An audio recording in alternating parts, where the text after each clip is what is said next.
Hi అండి. అందరికీ నమస్కారం. Welcome to my channel. ఈ వీడియోలో ఏపీ ప్రభుత్వ ఉద్యోగులకు మరియు పెన్షనర్లకు 12వ పీఆర్సీ ప్రకటనపై తాజా సమాచారం అందింది. దీనికి సంబంధించిన పూర్తి వివరాలు ఈ వీడియోలో తెలుసుకుందాము. వీడియో అయితే ఎక్కడికని స్కిప్ చేయకుండా ఎండ్ వరకు చూసేయండి. అప్పుడే ఇన్ఫర్మేషన్ పూర్తిగా అర్థమవుతుంది. అలాగే వీడియో చూస్తున్న ప్రతి ఒక్కరు లైక్ చేయండి ఫ్రెండ్స్. ఈ వీడియోని తోటి ఉద్యోగ, పెన్షనర్ మిత్రులతో అయితే షేర్ చేయండి. కొత్తగా మన ఛానల్ చూస్తున్నవారు ఇంకా ఎవరైనా సబ్స్క్రైబ్ చేసుకోకపోతే వెంటనే మన ఛానల్‌ని సబ్స్క్రైబ్ చేసుకోండి. సబ్స్క్రైబ్ చేసుకోవడం వల్ల నేను చేసే ప్రతి ఒక్క వీడియో మీ వరకు రీచ్ అవుతుంది. ఇక ఆలస్యం చేయకుండా వివరాల్లోకైతే వెళ్ళిపోదాము. ఫ్రెండ్స్, ప్రస్తుతం సోషల్ మీడియాలో మరియు వివిధ వర్గాల్లో ఐఆర్ మరియు 12వ పీఆర్సీ కమిషన్ ఏర్పాటుకు సంబంధించి వస్తున్న వార్తలు ఏమాత్రం వాస్తవం కాదు. ఇవి పూర్తిగా అసత్యమని గమనించాలి. ప్రస్తుతానికి ఆ దిశగా ఎటువంటి అధికారిక నిర్ణయం కూడా ప్రభుత్వం తీసుకోలేదు. మరియు ఎటువంటి ఆలోచన కూడా చేయట్లేదు. సాధారణంగా ఇలాంటి కీలక నిర్ణయాలు తీసుకునే ముందు ఉద్యోగ సంఘాలతో చర్చలు జరపడానికి ఒక మంత్రివర్గ ఉపసంఘాన్ని క్యాబినెట్ సబ్ కమిటీని ఏర్పాటు చేయాల్సి ఉంటుంది. కానీ ప్రస్తుతానికి అటువంటి కమిటీ ఏది ఏర్పాటు కాలేదు. దీనికి సంబంధించి ప్రభుత్వం నుండి ఏదైనా కదలిక రావడానికి ఇంకా చాలా సమయం పడుతుందని స్పష్టమవుతుంది. కాబట్టి అనవసరమైన ఊహాగానాలనైతే నమ్మవద్దని మనవి. మరో ముఖ్యమైన విషయం ఏమిటంటే, గత కొంతకాలంగా కోర్టులో వివిధ కేసులు పెండింగ్‌లో ఉన్న కారణంగా ఉద్యోగ విరమణ చేసిన మన పెద్దలకు అందాల్సిన గ్రాట్యుటీ, ఎన్‌కాష్‌మెంట్ ఆఫ్ ఎన్యూడ్ లీవ్ మరియు పోలీస్ శాఖలో పనిచేసే వారికి రావాల్సిన సరెండర్ లీవ్, ఎస్ఎల్ వంటి బకాయిల చెల్లింపులు నిలిచిపోయాయి. అయితే ఇప్పుడు వీటి పరిష్కారం కోసం ప్రభుత్వం కొంతమేర నిధులను విడుదల చేయడానికి సిద్ధమవుతోంది. ఇది రిటైర్ అయిన ఉద్యోగులకు మరియు వారి కుటుంబాలకు కొంత ఉపశమనం కలిగించే వార్త అనేది చెప్పవచ్చు. ఇక ప్రస్తుతం ప్రభుత్వం ఆర్థిక వ్యూహాన్ని గమనిస్తే, గత ప్రభుత్వం బాకీ పెట్టిన పాత బకాయిలన్నీ కూడా ముందుగా చెల్లించి, ఆ తర్వాతే కొత్తగా ఇవ్వాల్సిన ఐఆర్ మరియు డీఏల గురించి ఆలోచించే నిర్ణయానికి వచ్చేటట్లుగా కనిపిస్తోందనమాట. ఈ విధమైన స్ట్రాటజీతో కూటమి ప్రభుత్వం ముందుకెళ్తోంది. అంటే వెనుక నుంచి ఆహ్, చెల్లించుకుంటూ వస్తోందనమాట. గతంలోటన్నీ గూడా క్లియర్ చేసుకుంటూ వస్తుందని తెలుస్తోంది. మరి ఆర్థిక క్రమశిక్షణ దృష్ట్యా చూస్తే పాత అప్పులు తీర్చిన తర్వాతే కొత్త ప్రయోజనాల గురించి మాట్లాడతాం అనేది ప్రభుత్వం పరంగా ఒక మంచి ఆలోచనే అని భావించవచ్చు. ఎందుకంటే పేరుకుపోయిన బకాయిలు తీరకుండా కొత్త అదనపు భారం పడితే అది వ్యవస్థకు మరింత ఇబ్బందిగా మారుతుంది.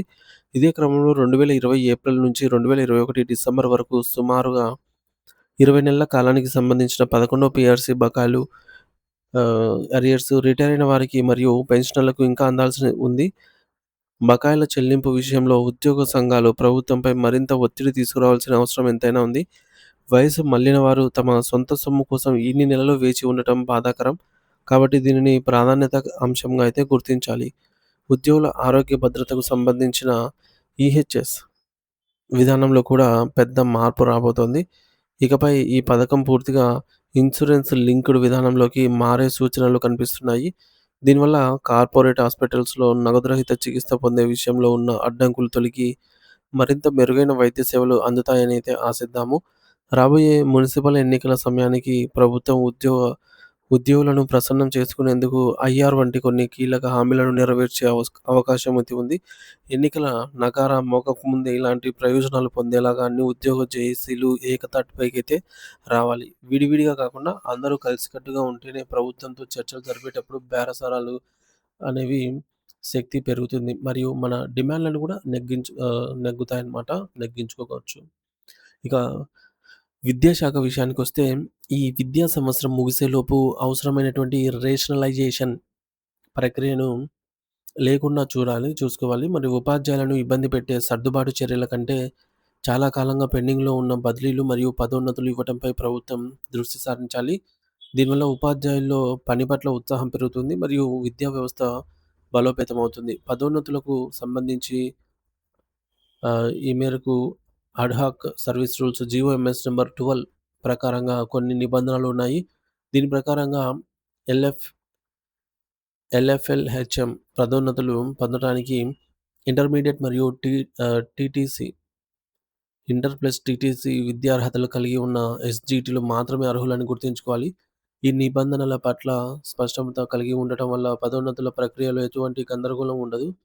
ప్రభుత్వ పాఠశాలల మనుగడ అనేది విద్యార్థుల సంఖ్యపైనే ఆధారపడి ఉంటుంది. అందుకే పాఠశాలలు వేసవి సెలవులు ముగిసే లోపల ఈ మేరకు ఎన్రోల్‌మెంట్ డ్రైవ్‌ను చాలా తీవ్రంగా మరియు చురుగ్గా నిర్వహించాలి. ప్రైవేటు పాఠశాలలకు వెళ్ళే పిల్లలను ప్రభుత్వ పాఠశాలలకు రప్పించేలాగా తల్లిదండ్రులకు అవగాహన కల్పించి, స్కూల్ రోల్ పెంచుకోవడం ప్రతి ఉపాధ్యాయుని బాధ్యతగా అయితే భావించాలి. పదోన్న 10వ తరగతి పరీక్షల మూల్యాంకనం స్పాట్ ఎవాల్యుయేషన్ ఆఫ్ ఎస్ఎస్‌సి అనేది ఉపాధ్యాయుల నైపుణ్యానికి ఒక నిదర్శనము. ఎటువంటి తప్పులు లేకుండా ఎన్రోల్ ఫ్రీ పారదర్శకంగా మూల్యాంకనం పూర్తి చేయడం ద్వారా సమాజంలో ఉపాధ్యాయుల గౌరవాన్ని మరింత పెంచాలి. ఒక చిన్న తప్పు జరిగినా అది విద్యార్థి భవిష్యత్తును మరియు ఉపాధ్యాయ వర్గం యొక్క ప్రతిష్టను దెబ్బతీస్తుంది. కాబట్టి చాలా జాగ్రత్తగా వ్యవహరించాలి. చివరగా 10వ తరగతి పరీక్షల విధుల్లో ఎస్ఎస్‌సి డ్యూటీస్‌లో పాల్గొనే ఉపాధ్యాయులు మరియు సిబ్బందికి అందాల్సిన రోజువారీ భత్యాలు మరియు ఇతర అలవెన్స్‌లను ప్రభుత్వం తక్షణమే చెల్లించాలి. పని పూర్తి చేసిన వెంటనే వేతనాలు అందజేసి, అది ఉద్యోగులకు మరింత ప్రోత్సాహకంగా అయితే ఉంటుంది. ఒక విధులకు ముందే లేదా విధులు ముగిసిన వెంటనే ఈ చెల్లింపులు జరిగేలాగా అధికారులైతే చర్యలు తీసుకోవాల్సిన అవసరం ఎంతైనా ఉంది.